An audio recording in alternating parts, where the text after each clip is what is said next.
इस वक्त दुनिया में सबसे बड़ा खतरा पैदा हो गया है। वो खतरा है परमाणु युद्ध के आगाज का। जी हां, जिस बात का डर था वही खतरा पूरी दुनिया के सामने आ गया है। सुपर पावर अमेरिका ने 33 साल बाद बहुत बड़ा परमाणु परीक्षण किया है, जिसके बाद से पूरी दुनिया में हड़कंप मचा हुआ है। सेकेंड वर्ल्ड वॉर के समय हिरोशिमा में जो परमाणु बम गिराया गया था, ट्रंप ने उससे भी कई गुना बड़े परमाणु बम का टेस्ट कर लिया है। कहा तो ये जा रहा है कि अमेरिका का ये परमाणु बम हिरोशिमा से 3 गुना से भी ज्यादा शक्तिशाली है। अमेरिका का परमाणु परीक्षण तब हुआ है जब कुछ दिन पहले ही ट्रंप ने यह ऐलान किया था कि अमेरिका को भी नए परमाणु बमों की जरूरत है और अब वो भी परमाणु परीक्षण करेगा। लेकिन अब जब अमेरिका के परमाणु परीक्षण की खबरें आ गई हैं, तो पुतिन ने भी ऐलान कर दिया है कि इसी तरह के एटमी टेस्ट मॉस्को में भी किए जाएंगे। ऐसे में परमाणु युद्ध का खतरा साफ नजर आ रहा है। हालांकि अमेरिका ने अपने परमाणु बम का परीक्षण अगस्त में ही कर लिया था, जिसकी खबर पूरी दुनिया को अब से चंद घंटे पहले ही पता लगी है। सवाल यह है कि क्या अब ट्रंप और पुतिन के बीच एटमी रेस शुरू हो गई है? क्या ये एटमी ज्वाला पूरी दुनिया को अपने आगोश में लेने वाली है?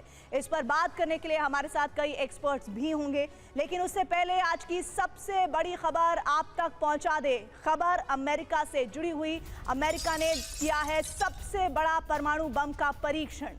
बिना वॉरहेड वाले B-61 12 ग्रेविटी बम का परीक्षण अमेरिका ने किया है। F-35 फाइटर जेट से गिराए जाएंगे B-61 12 ग्रेविटी न्यूक्लियर बम। साथ ही जो जानकारी मिल रही है वो ये कि नेवादा के टोनोपा टेस्ट रेंज में इस परमाणु बम का परीक्षण किया गया है।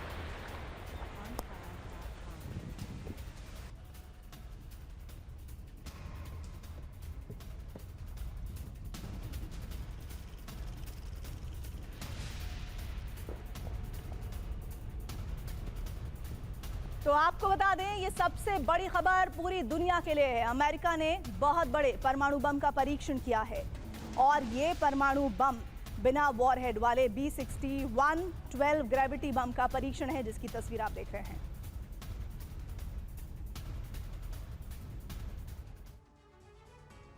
तो 33 साल बाद एटमी परीक्षण किया गया है।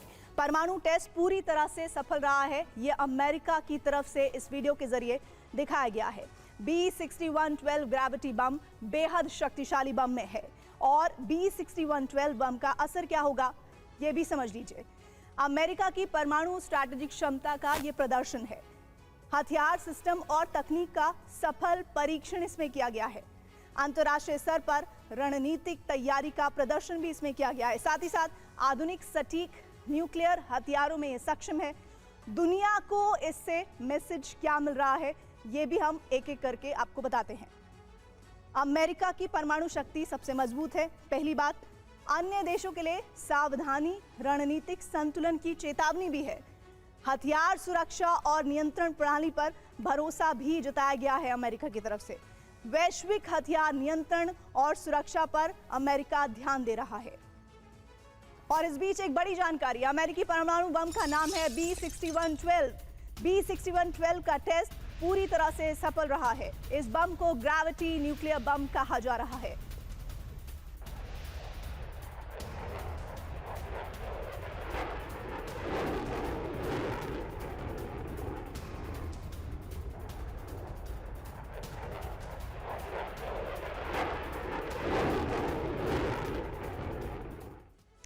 अमेरिका के इस परमाणु बम के टेस्ट के बारे में कुछ और जानकारी अब आपके सामने आ रही हैं। परमाणु बम का नाम है B-61 यानी B-61 12 ग्रेविटी न्यूक्लियर बम। अब ये समझिए कि इस पूरे परीक्षण को कैसे किया गया है। दरअसल F-35 से इसे गिराया जाएगा। और कब परीक्षण हुआ है? ये परीक्षण तारीख बहुत नोट करने वाली है। 20 अगस्त को किया गया है। दुनिया को क्या बताया गया? 14 नवंबर को कहाँ गिराया गया एटम बम? और ये एटम बम जो गिराया गया है वो है टोनोपा टेस्ट रेंज, नेवादा। ये वही जगह है जहां पर पहले भी अमेरिका ने परमाणु परीक्षण किया हुआ है। एक और डिटेल अब आपके सामने आ रही है इस परमाणु परीक्षण को लेकर। अमेरिका के परमाणु परीक्षण पर 5 बड़े सवाल जो पूरी दुनिया में उठाए जा रहे हैं, उसमें एक पहला सवाल है कि रूसी बॉर्डर पर तैनात बम का ही परीक्षण क्यों किया गया है। वो इलाके जो रूसी बॉर्डर से टच होते हैं वहां पर परीक्षण करने का मतलब क्या है।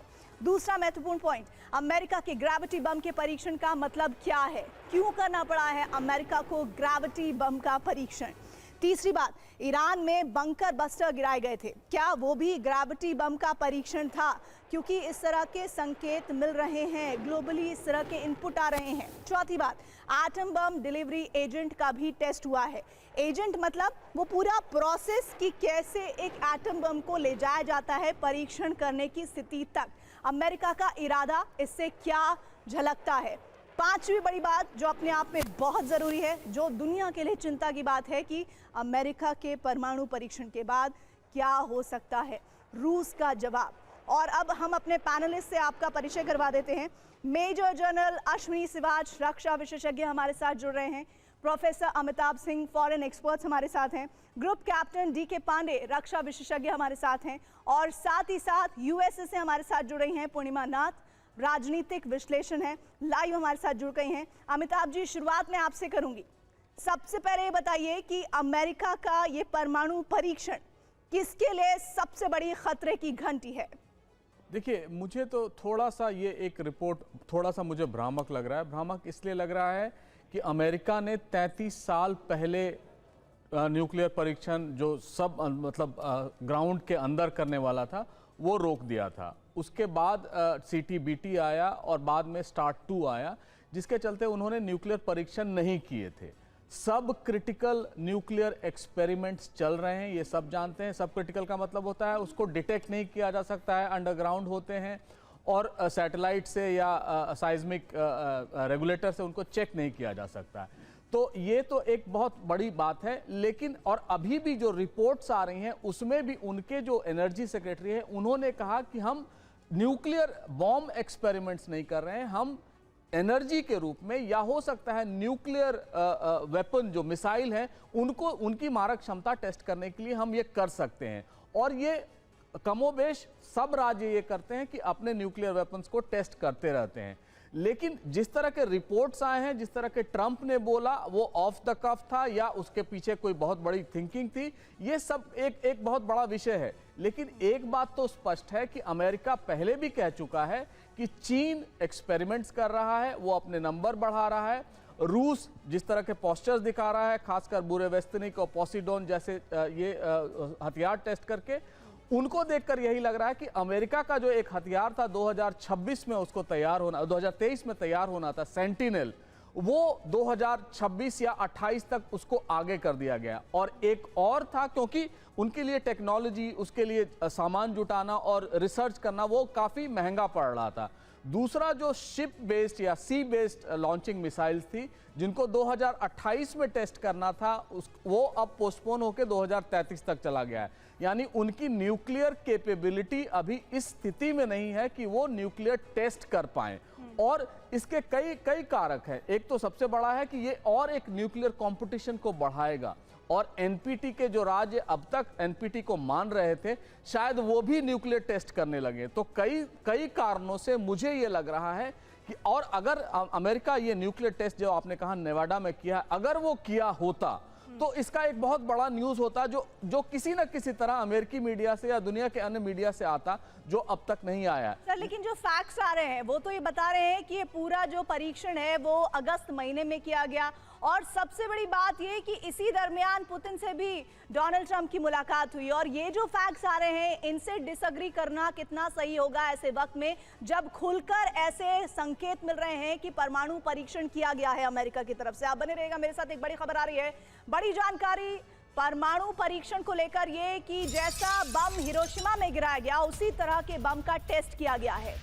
पूरी तरह से गुप्त रखा गया अमेरिकी परमाणु टेस्ट को, जिसके लगातार संकेत और जो आप क्रोनोलॉजी समझेंगे अगस्त महीने से लेकर अभी तक। सोचिए, अगस्त महीने में पुतिन से मुलाकात और उसके ठीक 3 दिन बाद इस तरह के टेस्ट की जानकारी अब सामने आ रही है कि किया गया था। यानी कि 19 अगस्त को ये परमाणु परीक्षण किया गया था, जो ये बताया जा रहा है डेट्स वाइज। लेकिन अब आप ये समझिए कि क्या पुतिन के साथ जो डोनाल्ड ट्रंप की मुलाकात हो रही थी वो एक डाइवर्ट करने की कोशिश थी, परमाणु टेस्ट के वीडियो पेंटागन भेजे गए हैं और इन वीडियोस के जरिए इस बात को लेकर लगातार पूरी दुनिया में चर्चा है कि अमेरिका ने किसको डराने के लिए या अपने आप को एक बार फिर से बताने के लिए कि वो सुपर पावर की रेस में सबसे अव्वल बना रहना चाहता है। अमेरिका का परमाणु बम टेस्ट, इसको लेकर कुछ और इंफॉर्मेशन। परमाणु बम का नाम क्या है? नाम है B6112 यानी कि ग्रेविटी न्यूक्लियर बम। कैसे इसका परीक्षण किया गया है, कैसे इसे गिराया गया है, वो प्रोसेस क्या है, उसके लिए मदद ली गई है F-35 से इसे गिराने की। कब परीक्षण हुआ? 20 अगस्त को इसका परीक्षण हुआ। 15 अगस्त को मुलाकात की बात कही जा रही है पुतिन और पूरी दुनिया में जो अलास्का में मीटिंग हुई थी डोनाल्ड ट्रंप की। दुनिया को क्या बताया गया कि 14 नवंबर को ये हमने टेस्ट किया। कहां गिराया गया? Atom bomb Tonopah test range Nevada में। यानी कि आप सोचिए अगस्त के बाद सीधे 14 तारीख को पता चल रहा है कि अमेरिका ने इस तरह का परमाणु परीक्षण किया है। अब मैं सीधे एक इसी बात सर के पास जाना चाहूंगी। सर ये बताइए कि बार बार ये कहा जा रहा है कि जिस परमाणु परीक्षण को अमेरिका ने किया है उसी तरह के जो परमाणु बम है वो तैनात है रूस के बॉर्डर कंट्रीज में, और ऐसा कह के ऐसा करके अमेरिका रूस को क्या मैसेज देना चाहता है और रूस का क्या अब इसके खिलाफ एक्शन होगा, उस पर मैं आगे आपसे बात करूंगी। हाँ बिल्कुल, देखो प्रीति, इसमें कोई शक नहीं कि ऐसा लगता नहीं कि उसने कोई न्यूक्लियर टेस्ट को किया है, क्योंकि दो तीन बातें हैं। एक तो उन्होंने बोला F-35 से इन्होंने न्यूक्लियर ग्रेविटेशन जो बॉम्ब है वो किया। अगर ऐसा किया होता तो ये छुप नहीं सकता था। अमेरिका के अलावा रूस की भी सैटेलाइट हैं, चीन की भी सैटेलाइट हैं, और वो कहते हैं कि हमने करीब 19 अगस्त को किया और उसके बाद नवंबर में वो डिक्लेयर करें, तो ऐसा लगता नहीं। मगर ऐसे मान लें कि किया है, क्योंकि हुआ क्या है, जो comprehensive nuclear test ban treaty 1996 में हुई थी, अमेरिका ने उसके अंदर आए तो थे मगर साइन की थी, रेटिफाई नहीं किया, और चीन ने भी नहीं किया था। रूस ने किया था मगर 2023 में उसने डी रेटिफाई कर दिया। अगर ऐसी बात है कि उसने किया है टेस्ट, तो इसका मतलब क्या है? इसका मतलब है एक डेटरेंस और एक प्रकार से ये दिखाना कोई प्रेशर टैक्टिक्स है रूस के ऊपर। क्योंकि याद रखो कि nuclear weapons are not weapon of war, they are weapon of deterrence. उनको डराना ही एक मकसद हो सकता है, क्योंकि अभी भी सबसे ज्यादा न्यूक्लियर हथियार वो रूस के पास है, करीब 5500 से, और अमेरिका नंबर 2 है 5200। अभी तक कर क्या रहे थे दूसरे देश?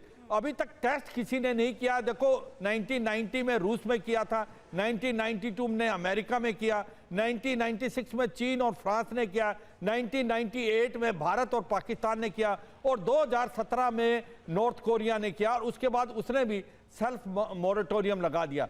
तो इसका मतलब अभी तक किसी ने फुल फ्लैश न्यूक्लियर हथियारों का टेस्ट नहीं किया था।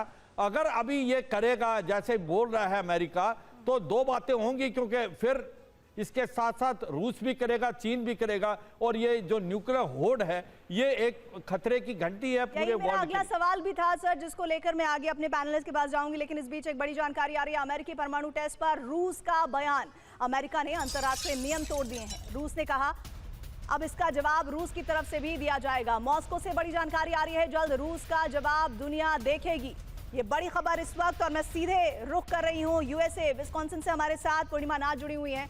पूर्णिमा जी, हमारे साथ दो पैनलिस्ट जुड़े हैं और वो लगातार इस बात को बहुत स्ट्रांगली बता रहे हैं कि इस तरह का अमेरिका की तरफ से परमाणु परीक्षण किया गया हो, इसकी संभावना न के बराबर है। लेकिन आप खुद अमेरिका में मौजूद हैं, वहां पर इस परमाणु परीक्षण को लेकर चर्चाएं क्या हैं, और क्या वाकई में 24% ज्यादा शक्तिशाली बम का परमाणु परीक्षण किया गया है अमेरिका में?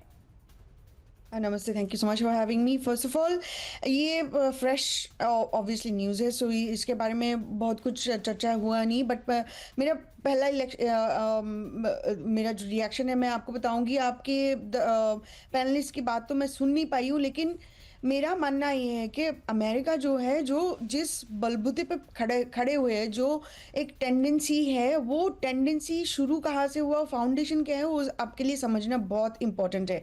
This is basically Abrahamic agenda, this is basically Abrahamic foundation. और एब्राहमिक फाउंडेशन क्या है?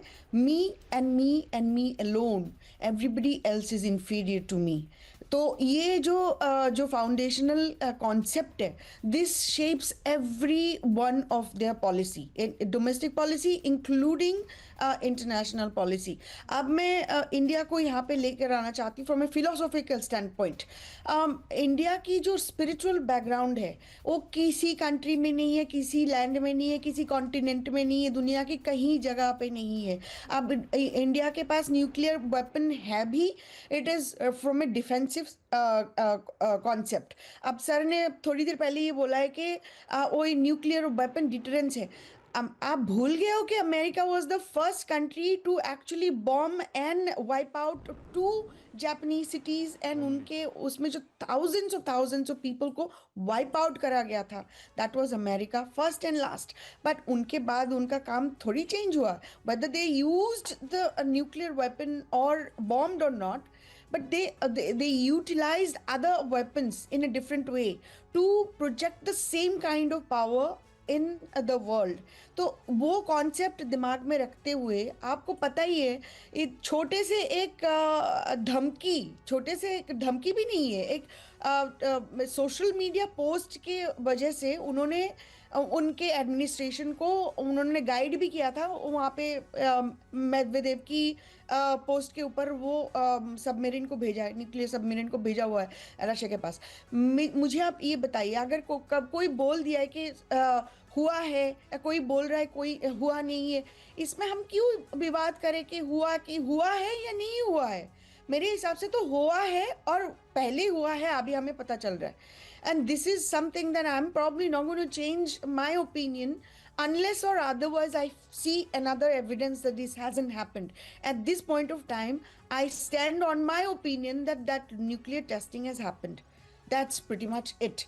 The reason is based on the past, अभी मतलब आप assume ये कर कह रहे हैं सकते कि हो पिछले इनकी अनुभव intention हिरोशिमा क्या और है नागासाकी और वो क्या के, चाहते उसके हैं। लिहाज से ये समझा जाना चाहिए कि अमेरिका ने इस परमाणु परीक्षण को अंजाम दिया है, जिसकी जानकारी अब खुले तौर पर जो सामने आ रही है वो 3 महीने बाद आ पा रही है। आप मैम बने रहिएगा, आगे मैं आपसे जुड़ूंगी, एक और पैनलिस्ट हमारे साथ जुड़े हुए हैं, उनसे भी मैं बात करूंगी। लेकिन इस बीच अमेरिका के टेस्ट की टाइमिंग को लेकर कुछ बातें सामने आ रही है। ट्रंप के ऐलान से पहले न्यूक्लियर वेपन टेस्ट किया गया है, और साथ ही साथ एक और जानकारी वो ये कि पुतिन के साथ अलास्का मीटिंग से 72 घंटे बाद ये टेस्ट किया गया है, जिसका जिक्र हम कर रहे थे इस शो के शुरुआत में। व्हाइट हाउस में नेटो की बैठक से पहले ये टेस्ट किया गया है। पुतिन के पोसाइडन और बुरीवेस्निक टेस्ट से पहले इस परीक्षण को अंजाम दिया गया है। मेरे साथ group captain DK Pandey ji मौजूद हैं। डीके पांडे सर, ये बताइए सर कि जिस बात को अभी हम पूर्णिमा जी के जरिए सुन रहे थे, वो ये कह रही हैं कि हुआ है नहीं हुआ है, इस बीच में ना पड़ते हुए हम तो अमेरिका की जो जेस्चर्स हैं, अमेरिका जिस स्ट्रांगली तरीके से पहले परमाणु परीक्षण कर चुका है, उसके आधार पर हमें मान लेना चाहिए। लेकिन हवाई बातों को इधर रखते हुए जिस तरह के वीडियो सामने आ रहे हैं, क्या आपको लगता है कि अमेरिका ने एक बड़ा मैसेज परमाणु परीक्षण के बाद दिया है? प्लस जो दूसरी जानकारी, रूस के पास इस परमाणु परीक्षण के लिए अब क्या तैयारी होगी? देखिए, निश्चित रूप से सिग्नलिंग तो है, लेकिन क्या टेस्ट हुआ है वो बहुत बड़ा प्रश्न है। उसका इसलिए सवाल उठा है क्योंकि इसमें कोई न्यूक्लियर वॉरहेड नहीं इस्तेमाल हुआ है। इसके 3 उद्देश्य थे। एक तो था कि F-35 को मॉडर्नाइज किया गया है, और उसमें देखा गया था कि ये B-61-112 मैं बता दूं दर्शकों की जानकारी के लिए, B-61-13 का भी तैयारियां चल रही हैं। तो ये 2 आयामी टेस्ट थे। एक तो था कि F-35 के साथ क्या इसका इंटीग्रेशन प्रॉपर हुआ कि नहीं हुआ, और वो कामयाब रहा तो वो टेस्ट सही रहा। दूसरा था कि 6113 का जो वेरिएंट है उसके लिए जो तैयारियां हो रही थी, क्या जो उन्होंने जो काम किया था वो सही दिशा में जा रहा है, उसका भी उत्तर निकला कि हाँ सही जा रहा है। तो इसमें न्यूक्लियर हॉट नहीं था। अब ये ग्रेविटी न्यूक्लियर बॉम्ब का मतलब क्या है? ये नॉन बैलिस्टिक है और अनगाइडेड है, लेकिन 6112 वेरिएंट में जो है गाइडिंग सिस्टम को रखा गया था ताकि जो प्रिसाइज टारगेटिंग हो सके। ये तो रहा technical aspect of the game. अब जहां तक बात है इसके डिप्लोमेटिक पक्ष की, तो निश्चित रूप से इसकी टाइमिंग बहुत ही जबरदस्त है। अलास्का जाने के पहले और पोसाइडन और ब्रोरेस के उसके पहले ये टेस्ट किया गया। कुल मिलाकर ये था कि दोनों देशों को पता था कि क्या हो रहा है, क्योंकि सबसे अधिक डिप्लॉयड न्यूक्लियर वॉरहेड हैं अमेरिका के पास, 1770 यानी 1770, और जबकि रशिया के पास हैं 1718। ऐसा ये फिगर इतना कम क्यों है? जबकि कहा जा रहा है सिपरी के हिसाब से लगभग 5,500, जबकि फेडरेशन ऑफ अमेरिकन साइंटिस्ट के हिसाब से 5,470 जो हैं वो अमेरिका के पास हैं, जबकि रशिया के पास जो हैं वो और ज़्यादा हैं। तो दोनों के पास 5.5 स्टार्ट ट्रीटी में ये था कि 1500 से ऊपर हम नहीं जाएंगे, लेकिन टेस्ट हुए और 1700 के ऊपर दोनों देश चले गए। तो जहां तक बात है दोनों के पास समान क्षमता है, लेकिन क्षमता को बढ़ाने के पीछे जो एक सिग्नलिंग है पूरे विश्व को देने की, स्पेशली पुतिन को देने की, जो क्योंकि हमको सबको पता है कि प्रेसिडेंट ट्रंप जब आए तब से वो प्रयास कर रहे हैं कि रशिया यूक्रेन के बीच में शांति स्थापित हो, लेकिन वो पूर्णतः सफल रहे। और उनके लिए मैसेज था देना, उनकी जरूरी था कि भाई पुतिन के लिए और अपनी जनता के लिए कि हम ये न्यूक्लियर टेस्ट कर रहे हैं और हम आगे भी जा सकते हैं। तीसरी बात जो अंतिम बात है कि जिस प्रकार से ऑस्टिक मिसाइल का, न्यूक्लियर मिसाइल्स का प्रयोग रशिया ने किया अपने जहाज़ों पर, जरूरी था कि ये टेस्ट करें, क्योंकि B-61-12 जो है अकेले अमेरिका के पास नहीं है, ये जो है कई देशों के पास है जो कि नाटो कंट्रीज हैं और रशिया के आसपास है। साथ में मैं ये बता दूं कि इन जो बॉम्ब्स थे 61-12 के, इनकी लाइफ एक्सटेंशन की रिक्वायरमेंट थी, क्योंकि इतने ज़्यादा संख्या में ये हैं विभिन्न देशों के पास कि उनकी लाइफ एक्सपायर होती, शेल्फ लाइफ। मैं आपको रोक रही हूं, एक बड़ी खबर आ रही है, यूरोप के अमेरिकी बेस में यही बम तैनात किए गए हैं। बड़ी जानकारी इस वक्त मिल रही है, यूरोप के अमेरिकी बेस में न्यूक्लियर बम की तैनाती को लेकर ये बड़ी जानकारी। रूस की घेराबंदी में जुटा हुआ है अमेरिका, जिसको लेकर ये महत्वपूर्ण इंफॉर्मेशन कि यूरोप के अमेरिकी बेसिस जहां पर हैं वहां पर यही न्यूक्लियर बम तैनात है। और इसको लेकर क्या अब रूस को और ज्यादा डर जाने की जरूरत है या फिर रूस को अपने अब सामरिक ताकत को और ज्यादा बढ़ाने की जरूरत है, इसको लेकर लगातार जानकारियां सामने आ रही है। तो यूरोप में कहां-कहां यूएस के परमाणु बम तैनात है, इसके बारे में आप जानकारी सुन लीजिए। दरअसल बेल्जियम में 15B-61 परमाणु बम तैनात है। वहीं रूस से जो दूरी है इसकी वो है 2253 किलोमीटर। पोलैंड में 10B-61 परमाणु बम तैनात हैं, जिसमें रूस से उसकी दूरी है 1223 किलोमीटर। जर्मनी की बात अब हम करने जा रहे हैं, जहां पर 15B-61 परमाणु बम तैनात है और रूस से इस बॉर्डर एरिया की दूरी है 1836 किलोमीटर। इटली की बात की जाए तो 35 यहां पर तैनात है B-61। जो परमाणु बम रूस से दूरी रखते हैं वो है 2373 किलोमीटर की। इसके अलावा नीदरलैंड्स में भी परमाणु बम तैनात हैं, 15 इनकी संख्या है और रूस से इनकी दूरी है 2200 किलोमीटर। प्रोफेसर अमिताभ, इन तमाम देशों का जो मैं जिक्र कर रही हूं, जिसमें नाम है नीदरलैंड्स का, जिसमें बात है इटली की, साथ ही बात है जर्मनी की और साथ ही साथ हम बात करें पोलैंड की और बेल्जियम की। सर, ये वो जगह हैं, ये वो देश हैं जहां पर अमेरिकी बेस है और वहां पर यही न्यूक्लियर बम तैनात हैं। इसको अब रूस किस नजरिए से देखेगा? और आप जो कह रहे हैं कि डिसएग्रीमेंट हो सकता है कि किया है अमेरिका ने, नहीं किया, लेकिन अगर किया है तो फिर इन देशों में तैनाती रूस के लिए कितने बड़े खतरे की घंटी है? देखिए, एक देश छूट गया, तुर्की में भी इनकी तैनाती है। तुर्की में तैनाती कोल्ड वॉर के पीक में थी। लेकिन मैं ये बता दूं, ये तैनाती जो है नेटो के कमांड में नहीं है। पहली बात, ये तैनाती अमेरिका के कमांड में है और अमेरिका उनको कंट्रोल करता है। इसलिए इफेक्टिव पावर यूरोप में, इसीलिए हम अमेरिका को मानते हैं, नेटो को उस सेंस में नहीं मानते हैं, न्यूक्लियर सेंस में। बिल्कुल। इसके इतर रूस ने भी डिप्लॉय किया है, बेलारूस में डिप्लॉय किया है और वो 1.5-2 साल पहले जब ये वॉर, वो मेरे ख्याल से सिर्फ बेलारूस में ही डिप्लॉयमेंट है जी, रूस का। जी, रूस का अपना, उन्होंने इस यूक्रेन युद्ध के बीच में उन्होंने डिप्लॉय किया है। तो दोनों तरफ से तैयारी तो है, लेकिन मैं ये भी बता दूं कि ये डेटरेंस का वेपन है और इसका इस्तेमाल आप इसलिए नहीं कर सकते कि आप युद्ध में हार रहे हैं। अगर आप हिरोशिमा नागासाकी को भी देखें तो अमेरिका का क्या आर्गुमेंट था उस समय? अमेरिका कहता था कि अगर इस तरह से युद्ध चलता रहा तो ये अनंत काल तक चलेगा, जापान कभी हार नहीं मानेगा। इसीलिए उन्होंने न्यूक्लियर बॉम्ब का इस्तेमाल किया, जो उनका स्टेटेड रीजन है। और उनके जो एलाइज थे, ब्रिटेन या सोवियत संघ उस समय, उनको भी उन्होंने नहीं बताया था। तो यानी अमेरिका ये जानता है कि अगर इस तरह के युद्ध हुए, और जैसे ट्रंप साहब ने कहा कि हम 150 बार दुनिया को बर्बाद कर सकते हैं, यानी उनको भी पता है ये युद्ध किसी के लिए नहीं है, सब मारे जाएंगे, कोई बचेगा नहीं।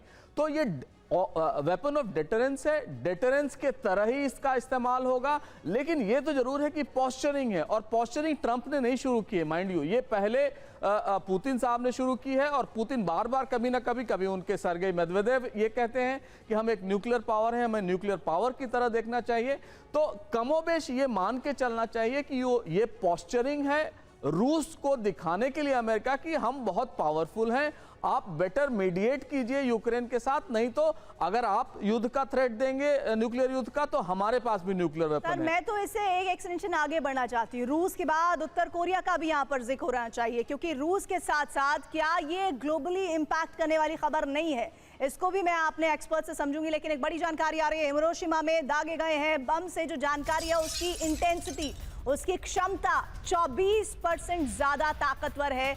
अभी तक जो टेस्ट किया गया था अमेरिका में न्यूक्लियर पावर के बाद 24% ज्यादा स्ट्रांग है ये अमेरिका का परमाणु बम। जिस बम का टेस्ट हुआ है वो हिरोशिमा से 24% ज्यादा ताकतवर न्यूक्लियर बम है। इस परमाणु बम को यूरोप में तैनात कर सकता है अमेरिका, और अगर ऐसा होता है तो सोचिए कि रूस के लिए एक बड़ा मैसेज होगा। इस बीच एक और जानकारी, हिरोशिमा में क्या हुआ था एक बार फिर से आपके सामने वो तस्वीर, वो जानकारियां दोहराना जरूरी हो जाता है। 6 अगस्त 1945 को परमाणु हमला किया गया था हिरोशिमा में, और अमेरिका ने लिटिल बॉय परमाणु बम वहां पर गिराया था।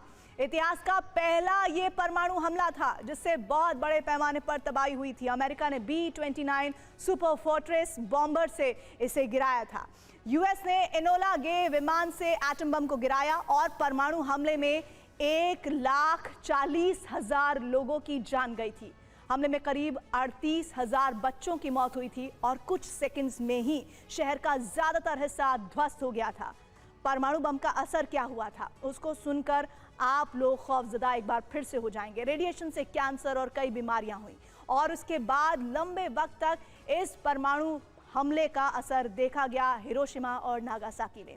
ट्रंप के एटमी टेस्ट पर यह बड़ी खबर आ रही है, उस पर हम बात करें उससे पहले मैं सिवात सर का रुख करना चाहूंगी। सिवात सर, जिस बात को लेकर अभी हम जानकारी दे रहे हैं कि इतना बड़ा हमला हिरोशिमा पर हुआ, जिसके बारे में आज तक जो लोग जानते समझते, जिन्होंने देखा है, वो डर जाते हैं, और उससे भी ज्यादा 24% ज्यादा इंटेंसिटी, यानी 3 गुना ज्यादा खतरनाक ये परमाणु परीक्षण है। इसको आप कैसे देखते हैं सर, और इसका इम्पैक्ट कितना खतरनाक दुनिया भर में हो सकता है? देखो प्रीति, पहले भी बात कर चुके हैं कि nuclear weapons are not weapon of war, they weapon of deterrence. उसकी वजह है कि अगर अमेरिका के पास ये हथियार हैं, यही नहीं कि ये 24% है ये न्यूक्लियर ग्रेविटेशनल बम, इनके पास हाइड्रोजन बम भी है, जो कि एटम बम जो हिरोशिमा और नागासाकी में डाला गया था 6 और 9 अगस्त 1945 में, उससे 100 गुना ज़्यादा है। ये याद रखो, उस समय औरों के पास किसी के पास न्यूक्लियर हथियार नहीं थे। अगर अभी कोई भी देश न्यूक्लियर हथियार इस्तेमाल करेगा तो उसका एक प्रकार से इम्पैक्ट क्या होगा कि ऑटोमेटिकली दूसरा देश भी करेगा। फॉर एग्जाम्पल, अगर अमेरिका न्यूक्लियर हथियार करता है इस्तेमाल, तो हो सकता है रूस उसके ऊपर पलटवार कर दे। अगर इस समय हम वार गेमिंग करें तो पूरा वर्ल्ड खत्म हो सकता है इससे। मगर ये सच्चाई है, ये वेपन क्यों बनाए जा रहे हैं, मैं समझ रहा हूं ये वेपन नहीं, ये डिलीवरी सिस्टम का टेस्ट हो रहा है ये, क्योंकि न्यूक्लियर ग्रेविटेशनल बम तो था, F-35 क्या इसको कामयाब से ड्रॉप कर सकता है, क्योंकि इसके पास मिनटमैन 3 उसका भी टेस्ट कर लिया अमेरिका ने के पास, और इसके पास, रूस के पास ऑर्सेनिक मिसाइल है, उसके पास किंजाइल है, हाइपरसोनिक मिसाइल है,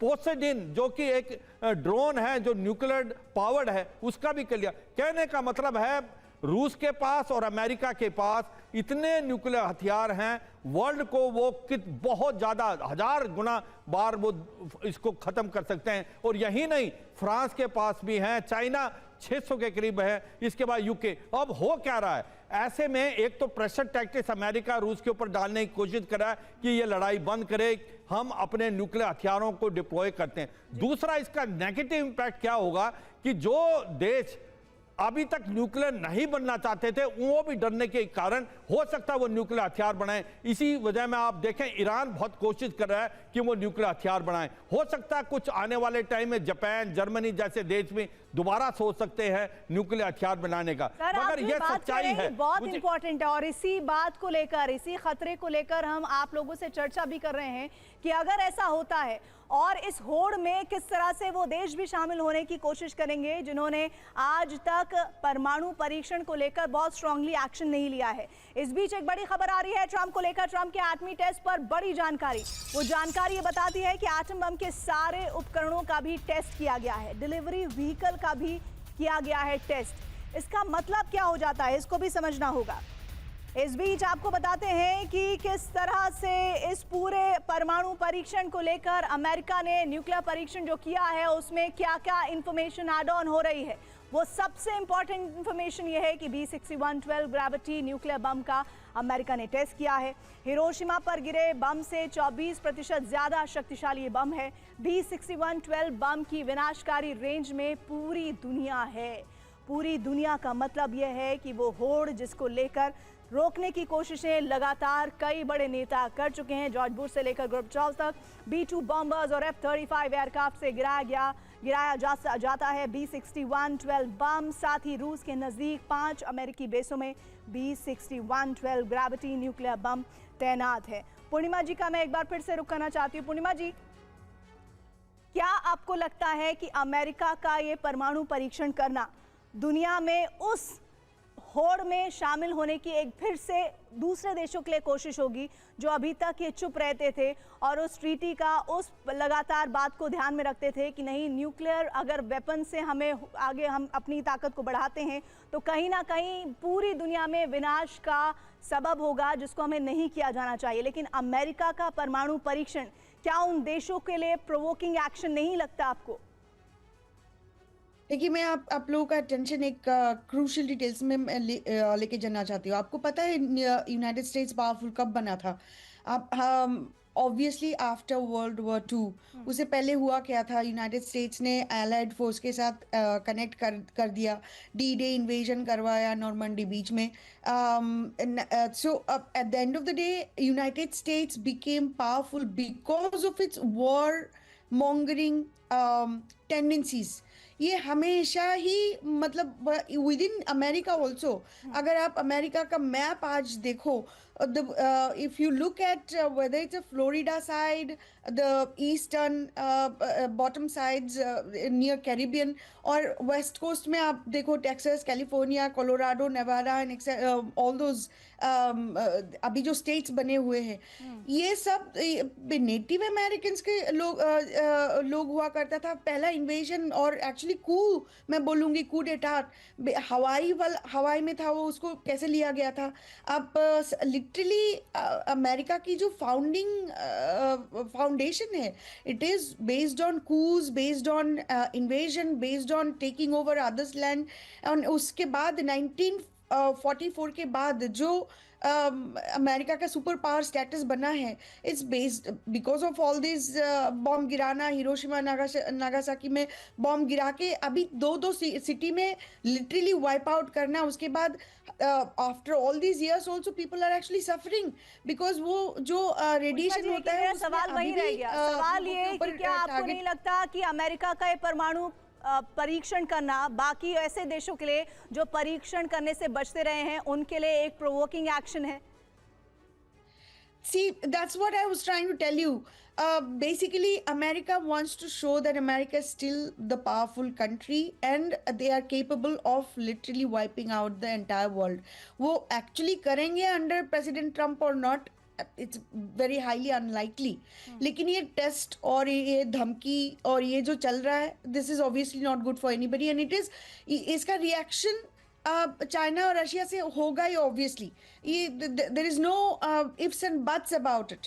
अगर आप I didn't see the actual notification from Russian side. आपने बोला है कि रशिया बोल रहे हैं कि they are going to actually come back with a response, but we'll see what is going to happen at the end of the day. But regardless of it, it's not going to, other countries are not going to stay quiet, and it is the very reason why Iran और China और Russia ही नहीं पूर्णिमा जी, इसमें north Korea भी शामिल हो सकता है। वो नॉर्थ कोरिया जिसने 2017 के आसपास अपने आप को एक बार फिर से शक्तिशाली बताने के लिए न्यूक्लियर टेस्ट को लेकर जानकारियां साझा की थी। इस बीच ट्रंप के आदेश पर किए गए हैं एटमी टेस्ट, ये जानकारी सामने आई है। बड़ी जानकारी इसमें यह कि आदेश मिलने के बाद पेंटागन ने इसकी तैयारी शुरू की। 2 हफ्ते पहले ट्रंप ने दिए थे एटमी टेस्ट के संकेत और इस संकेत के साथ ही अब 14 तारीख को ये बात पब्लिक हो चुकी है कि अमेरिका ने इस तरह का परमाणु परीक्षण किया है जो पूरी दुनिया में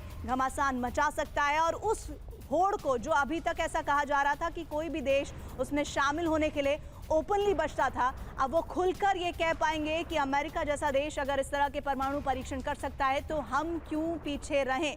न्यूक्लियर वेपन की रेस को लेकर एक इंफॉर्मेशन आपके सामने। B6112 ग्रेविटी न्यूक्लियर बम का परीक्षण अमेरिका ने किया। मिनटमैन 3 ICBM की लॉन्चिंग को लेकर जानकारी सामने आई। ट्राइडेंट मिसाइल का परीक्षण अमेरिका ने किया। अमेरिकी बॉम्बर्स में न्यूक्लियर हथियारों की तैनाती को लेकर ये बड़ी जानकारी सामने आ रही है। इधर रूस की बात कर लेते हैं। रूस ने क्या किया है अभी तक हम अमेरिका के ही परमाणु परीक्षण की बात कर रहे हैं, लेकिन रूस का यहाँ पर जिक्र क्यों करना जरूरी है? वो इसलिए क्योंकि बुरी वैश्विक मिसाइल का परीक्षण रूस की तरफ से किया गया है। सिनेवा मिसाइल की लॉन्चिंग की गई है रूस की तरफ से। पोसाइडन टॉर्पीडो का परीक्षण किया गया है। नोवाया जेमेलिया में किसी भी वक्त परमाणु परीक्षण की तैयारी रूस कर रहा है। यार्स ICBM का परीक्षण को लेकर रूस की तरफ से ही इंफॉर्मेशन सामने आई है, तो कोई भी पीछे नहीं है इस होड़ में। कम ज़्यादा ज़रूर हो सकता है, लेकिन अभी बात अमेरिका की है। इसका मतलब ये नहीं है कि रूस ने अभी तक मिसाइलों को लेकर टेस्ट नहीं किया है। बड़ी खबर इस वक्त एक और आ रही है, रूस की अमेरिका को न्यूक्लियर वार्निंग। परमाणु परीक्षण का रूस जवाब देगा। बड़ी इंफॉर्मेशन आ रही है, अमेरिका के परमाणु परीक्षण का जवाब मिलेगा। ये रूस की तरफ से इंफॉर्मेशन सामने आई है। क्रेमलिन के प्रवक्ता दिमित्री पेस्कोव की ये चेतावनी है। और रूस अब अपने बॉर्डर एरियाज में, जहां पर अमेरिकी बेसिस हैं, जहां पर ये कहा जा रहा है कि परीक्षण किए गए जो वेपन है वो तैनात है अमेरिका के, उसको लेकर ये खबर है कि अब रूस वहां पर बहुत ज़्यादा निगरानी बढ़ाएगा। अमेरिका में न्यूक्लियर टेस्ट की घोषणा अभी क्यों की गई है, इस बात को समझिए। जिस न्यूक्लियर परीक्षण का जो टेस्ट है वो कर लिया गया था 15 अगस्त को ही, और माफ़ कीजिएगा 19 अगस्त को ही, और 20 अगस्त को एक्चुअल डेट भी सामने आ गई थी। पूरा 3 दिन का प्रोसेस चला था। और अब 3 महीने बाद यानी 14 नवंबर को ये बात क्यों सामने आ रही है? अमेरिका ने टेस्ट की घोषणा तब की है जब ट्रंप की लोकप्रियता में कमी के संकेत हैं। अमेरिका ने टेस्ट की घोषणा तब की है जब दुनिया भर में टैरिफ को लेकर मनमुटाव है। अमेरिका ने टेस्ट की घोषणा तब की है जब यूएस में टैरिफ के चलते महंगाई बढ़ गई है। और साथ ही साथ एक और जानकारी, अमेरिका ने टेस्ट की घोषणा तब की है जब यूएस में खाने पीने के सामान की कमी हो रही है। अब मैं सीधे रुक कर लेती हूँ, हमारे साथ लगातार जुड़े हुए हैं group captain DK Pandey. Pandey sir, ये बताइए, क्या आपको लगता है कि ये एक राजनेता, ये जो एक ऐसा नेता जो अपने आप को बार बार ये साबित करने के लिए कि मेक अमेरिका ग्रेट अगेन की पॉलिसी इसलिए लाई जाए ताकि ट्रंप को वो क्रेडिट मिले?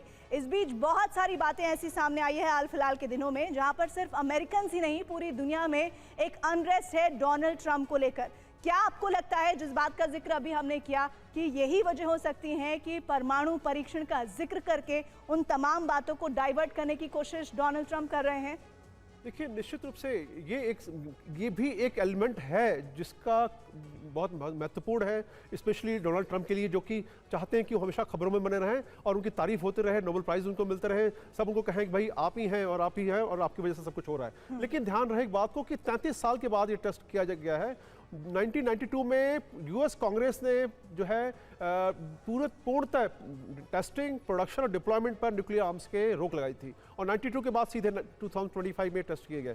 तो ये साफ बताता है, और ये क्यों हुआ वो भी, उसका भी जिक्र बहुत जरूरी है। 1991 में 3 महीने के अंतराल में अमेरिका ने 10 और रशिया ने 59, यानी कि लगभग एक न्यूक्लियर टेस्ट पर डे के हिसाब से कर रहे थे। और तो लोगों के बीच में जो है वहाँ अमेरिकी और बाकी मुल्कों में ये एक्टिविस्ट थे, वो आए और उन्होंने 1,500 से अधिक एक्टिविस्ट ने इसको जोड़ दिया, और काफ़ी लंबा ये चला, ये कई देशों में तनाव। और उसके बाद ये हुआ कि नहीं, टेस्ट नहीं किए जाएंगे, और उसके बाद फिर न्यूक्लियर प्रसारण किस तरह रोक है, क्योंकि म्यूचुअली एश्योर्ड डिस्ट्रक्शन की तरफ दोनों देश बढ़ते हैं अगर न्यूक्लियर आर्म्स का प्रयोग होता है। और जिसका अभी हमने जिक्र किया कि यूएस भी तैयारी कर रहा है, साथ में चाइना को नहीं भूलना चाहिए। चाइना के एरिया 51 और लोप नूर बेस में फाइटर ऑपरेशंस की तैयारी हो रही है, ताकि वो भी अपने न्यूक्लियर आर्म्स को बढ़ा सके। साथ में ये भी एक बात मैं और जल्दी बता दूं, एक्यूरेट जो आंसर है वो मुझे लगता है कि पूर्णिमा जी दे पाएंगी, क्योंकि वो इस वक्त यूएस में ही मौजूद हैं। पूर्णिमा जी, क्या आपको नहीं लगता कि टैरिफ को लेकर जो मनमुटाव चल रहा है पूरी दुनिया में, अमेरिका को लेकर महंगाई बढ़ गई है, वहाँ पर लोगों के लिए खाने पीने की दिक्कतें अमेरिका में हो रही हैं, आपको लगता है कि क्या ये वो वजह है इनको थोड़ा सा इग्नोर करने के लिए, थोड़ा साइडलाइन करने के लिए डोनाल्ड ट्रंप एंड टीम ने इस परमाणु परीक्षण की डेट को डिक्लेयर किया है? देखिए, this is part of the entire thing. आपने अगर उनका पोस्ट को एनालाइज करेंगे constantly daily basis, it's back and fourth shifts between domestic versus international, and tariff is part of it in general, because it is the first thing he actually pulled as a economic war, as a war towards the entire world. अभी ये जो unrest हो रहा है, this unrest is not just in America but it entire world. अब बार बार उन्होंने ये उनके पोस्ट में ये भी बोलते हैं कि उनको पोजीशन मिलने से पहले America was toast, America was finished. अभी he is the one who's bringing it back basically, whether it's BRICS dollars or whether it's showing of power and projection etc. अब tariff was used for exactly for the same thing, तो लोगों को बताने के लिए. और तारीफ impose करने से पहले आप उनका लैंग्वेज सुनिए.